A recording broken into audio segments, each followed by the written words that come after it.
What's up, Ravens? Welcome to today's edition of ONW Now. My name's Garrett Foster. And I'm Alee Lemma. In today's show, we have so much to talk about, from our school Stuco elections to ONW's newest dancers. But before we can get to all that, Jada, roll that intro.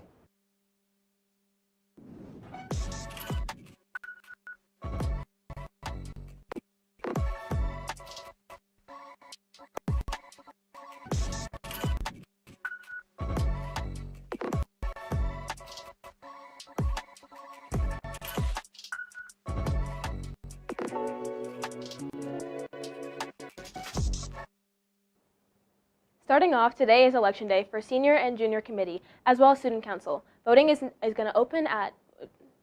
open and closes at 3 p.m. today. Let's toss it over to Garrett Foster to take a look at what happens in elections.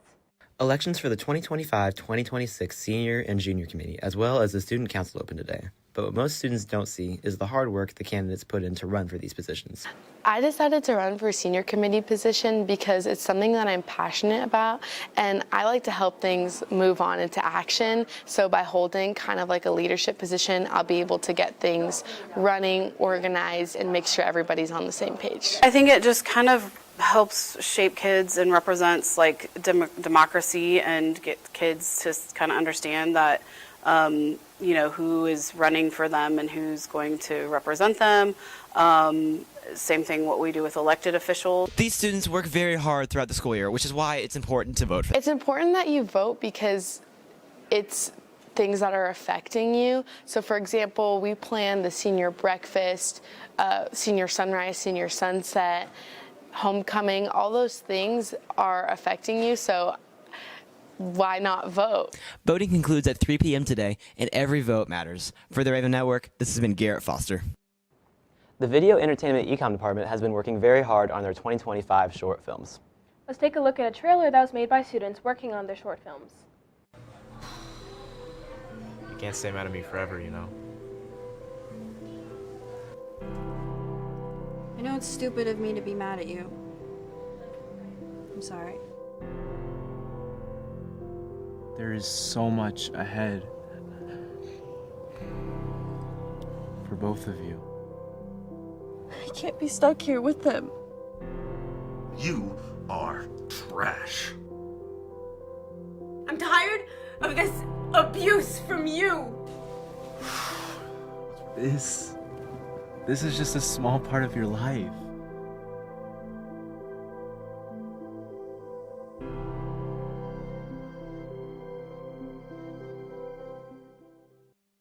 The premiere night is May 1st at Glenwood's Art Theater. The show begins at 7 p.m. And the 2025 ONW Night at the Drive-In is May 8th at the Boulevard Drive-In. The gates open at 7 p.m. and we'll have more trailers as the day gets closer. ONW's forensics team is finishing their season off strongly with multiple national qualifiers. Let's take it over to Lucia Volante to learn more. Yeah, so forensics is an extracurricular activity where it's basically the other half of debate. There are so many elements that goes into these competitions. There are debate events, there are speech events, and there are interpretation events, which is kind of like acting. So in forensics, you go to a competition, which are often held on like Friday and Saturday, and then you go to your events, and then you compete. So for debate events, you debate with other people. With speech events, they're often individual, and then you just speak. And then for interpretation events, you can do some acting from like a play, or you can, create your own. So there are a lot of different things that you can do. So much preparation goes into these events. So the preparation behind this is basically you're given a list of things that you and around 15 other people are going to debate. So you basically just want to prepare for both sides, saying I like this idea and I don't like this idea. And it did take a little bit of time, but at the end, it was worth it. We qualified for nationals, Joe and I, and it's going to be a great experience there. Even with all the work that these students need to put in, many more are expected to qualify very soon. So this team is a lot smaller than we've been in the past, but the people that we do have are really strong. We have more state qualified entries than we've had in several years, but we have really a group of about 7 or 8 people who are really driving the bus forward for us this year. The goals are higher than ever this year. I just want to do better than I did last year. I went to nationals last year, but I didn't do as good as I thought I probably could, and this year I want to probably increase those expectations on myself and go a little bit farther than I did last year. This has been Lucia Volante for the Raven Network. Ravens, it feels like this year has gone by so quickly. It's crazy to me how classes like yearbook are able to wrap up so efficiently by the end of the year. Let's take it to Avery Meyer to learn more. We're always helping each other and just builds a really strong community that everyone is a part of.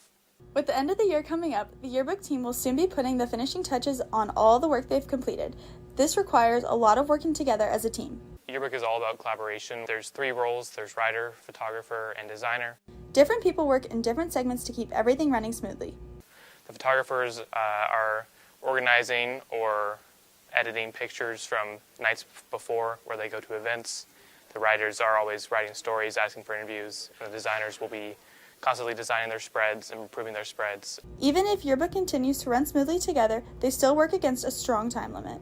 So we start working on captions. So that's the captions you see in the book. We start doing that since spreads are getting finished, and we send them to proof to get them proof so they're officially done. But it really gets to crunch time right about now to try to get the book out as soon as possible. This year, more than ever, seniors are trying to finish strong, but also leave a legacy for the underclassmen.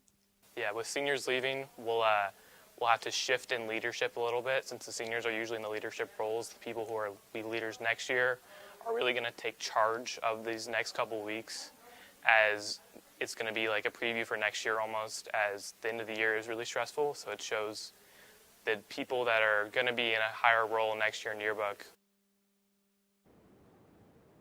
Thanks so much to Yearbook for all the hard work that they put in. Next up is everyone's favorite segment, Game Day. But before that, let's take a quick commercial break.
What's up, Ravens, and welcome back to Game Day. My name is Kylie Freeman. And my name is Drake Higgins. We have a packed show to showcase our talented athletes and students, so let's get right into it.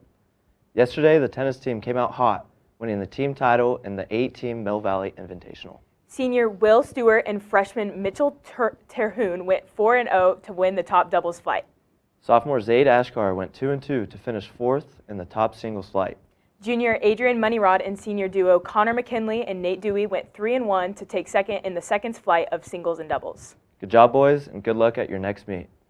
Last night, our Lady Raven soccer team faced off against Blue Valley Southwest in a tough matchup. The Timberwolves took an early lead, going up 1-0 at halftime, despite some incredible saves from goalkeeper Kristen Keller. In the second half, Blue Valley Southwest added another goal, but the Ravens responded quickly when Ava Patterson's header put ONW on the board, closing the gap 2-1. Despite a strong fight, the Timberwolves pulled ahead with 2 more goals in the second half. Way to fight, Ravens. Their next game is tonight against Blue Valley North. On Monday, our boys golf team took to the sticks at Mission Hills Country Club to compete at their first tournament of the year. The boys took 6th place out of 20 teams with a score of 304, with top scorers being Jack Butterbaugh with a 72, Blake Winter with a 77, and Will Holtzman with a 77. The boys are back at it next Monday at Lionsgate Golf Club. Good luck, Ravens. This past Tuesday, the boys baseball team played Shawnee Mission West. The game started with both teams scoring in the first, including Liam Funk's RBI double. Pitching took over from there with Matthew Gordon, Owen Gray, and Jake Bousset, holding through the game scoreless through 9 innings. In the 10th, the Vikings took the lead with a triple, but Gavin Ewell's RBI triple with 2 outs tied it up. In the 11th, Clark Felvis sealed the win with a walk-off bunt, bringing Funk home. The pitching staff allowed just 1 earned run. Great work, Ravens. The boys' next game is tonight versus Olathe North. The girls swim and dive took second at their season's first meet at Olathe City Meet. Jade Stannon, Jocelyn Rice, Angela McCoy, and Emma Ross qualified for state in multiple events. The 200 medley relay and 400 free relay teams also earned state spots, capping off a strong season opener. Their next meet is this Saturday at 10 a.m. Good luck, Ravens. Tuesday night, softball played against Lawrence Free State in their home opener for the season. Free State started off strong with a 3-2 lead over the Ravens, but the girls came back tough, tying the game up in the 5th inning 5-5. They then pulled ahead with the lead at the bottom of the 5th, 2 runs. The final score ended up being 7-5, Ravens on top. The team remains undefeated with the record of 6-0. Great work, ladies, and best of luck this Friday. Last Friday, the Raven track and field team competed in their first meet and had a great start to their season, with girls finishing 2nd and boys finishing 4th. Noah Harrell secured a 2nd-place finish in the 400-meter dash, while Isaac Hutchins placed 3rd in the 32-meter Mason run. Schlittenhard claimed the top spot in the 300-meter hurdles, and the boys' team earned 2nd place in the 4x1 relay. They also dominated in the 4x8 relay, taking 1st place. On the girls' side, Mishna Eridis sprinted to victory in the 100-meter dash and also took 1st in long jump. The girls' 4x800 relay team added another 1st-place finish to their strong performance. Our very own Mishna is nominated for Kansas Track and Field Athlete of the Week. Go to ks.milesplit.com to vote. Polls end this Friday. Jumping into our first story, Olathe Northwest is already having to update the record board. Mishna is now the leader of the long jump at ONW. Let's send it over to Carson Faflick to hear more about her success.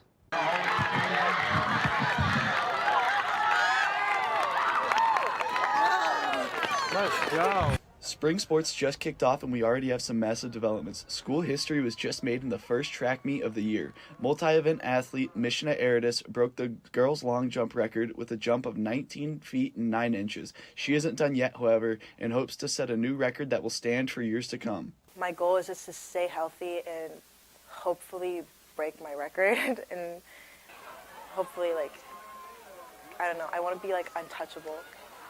Because our school record was held for 6 years, I think, before I broke it. So hopefully I can, keep my name on the school for at least 10. Even though Mishna has already broken the school record for long jump, she still has her eyes set on loftier goals. So starting, so well, my main focus is, keeping up the momentum. So hopefully I'm just, I get to the top and I stay at the top. And the gap between the girl, me and the girl in 2nd, is more than a foot. Hopefully it stays like that and hopefully I can continue. Good luck to Mishna and the rest of our spring sports athletes. For the Raven Network, this has been Carson Faflick. Great work, Mishna. ONW athletes are making their mark, and one senior is leaving no pin standing. Let's send it over to Tegan Summers for more.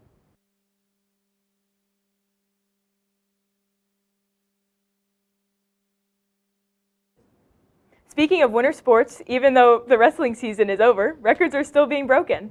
Let's pass it over to Jacob Antrauer to hear more about these amazing athletes.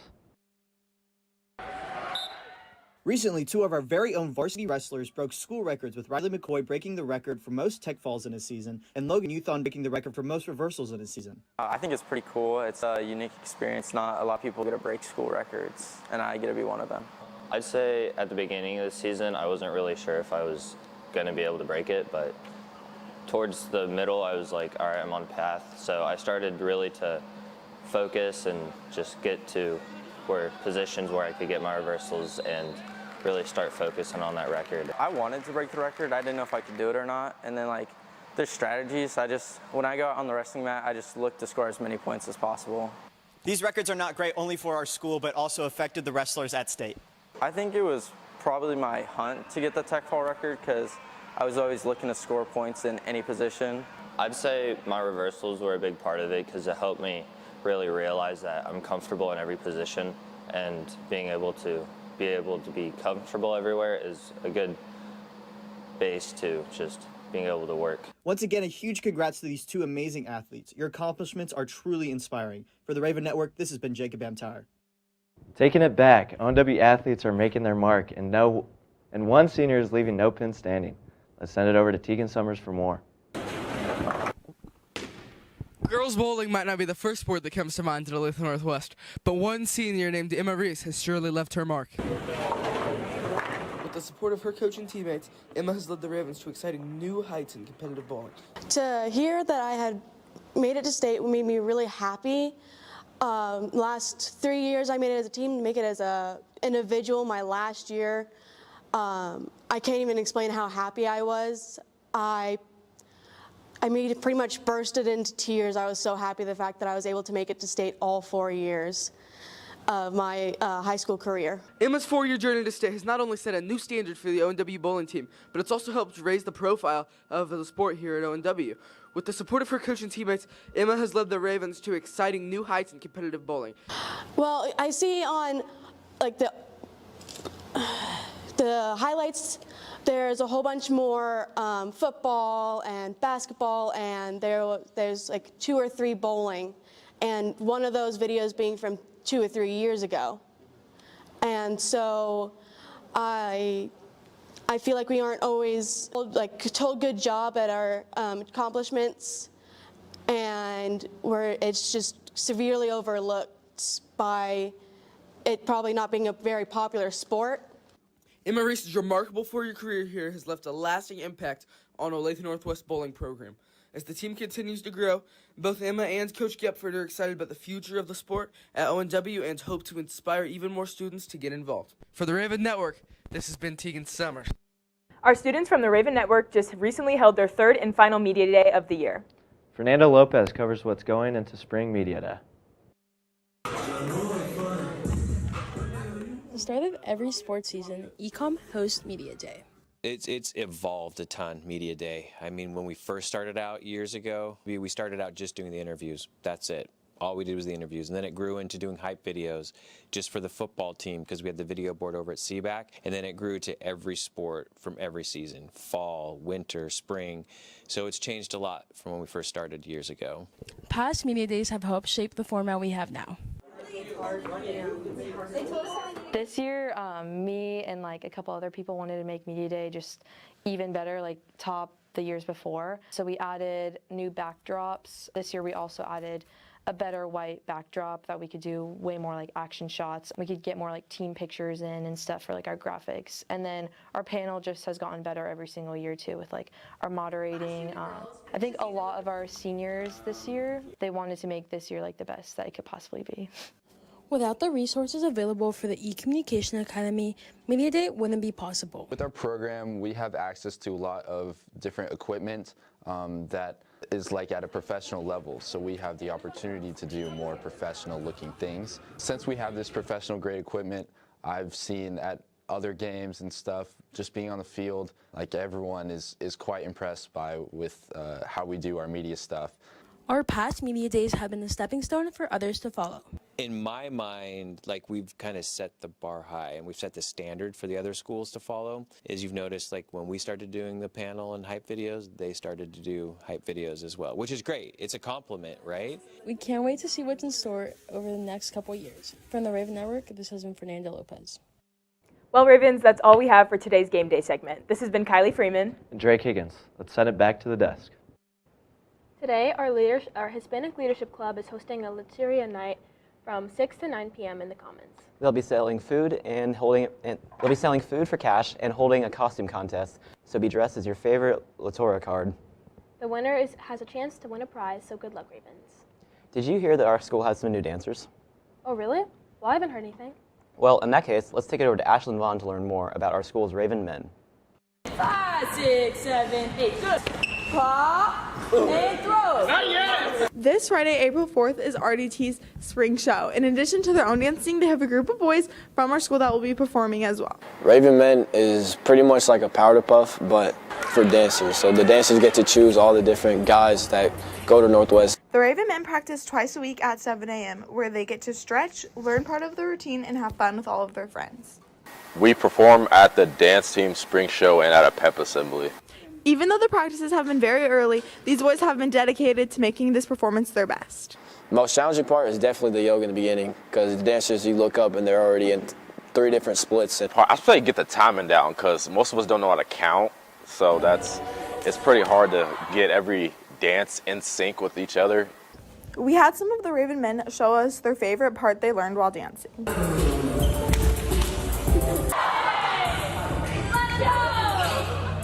Come to the Raven Dance Team's spring show this Friday to see the boys perform. For the Raven Network, this has been Ashlyn Vaughn. Wow, I wish I could dance like that. And did you see Max Elmore's dance moves? He must have put so much hard work into that. Well, that's all the time we have for you today, Ravens. Thank you so much for watching, and be sure to follow our socials at the Raven Network. For now, this has been Garrett Foster And Ali Lemma. Raven Nation, let's fly.